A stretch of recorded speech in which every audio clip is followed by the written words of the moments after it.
MPD is launching additional data dashboards that help make it easier to access information about the department. The latest dashboards cover use of force data and officer-involved shooting data going back to 2008. These dashboards are updated on a continual basis. As with other dashboards that the department has released, our goal is to keep the community informed and also determine if we need to make any changes in the area of policy or the training that our department receives. Our data is your data, or as I'd like to say, this is the people's data.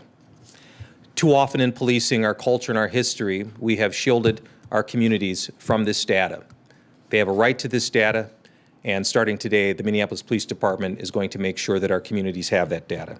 Both of the new dashboards can be found on the City of Minneapolis Police website and also the Inside MPD website.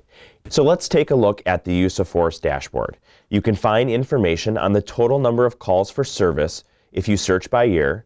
You can look at reported force, type of resistance used, the nature codes that officers were responding to, and even break it down regarding the gender, the race, and whether or not the person or the officer was injured during the use of force. As we switch over to the officer-involved shooting dashboard, it operates the same way. There's general information about the number of calls responded to in a given year, as well as the number of officer-involved shootings broken down by year.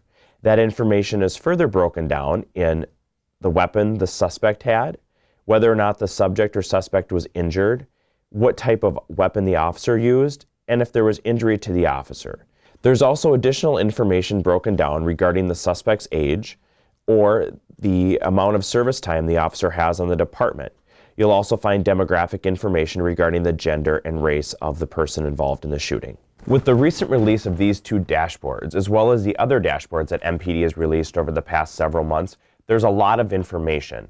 Spend some time on the dashboards, clicking around, and finding out what there is to learn about the Minneapolis Police Department.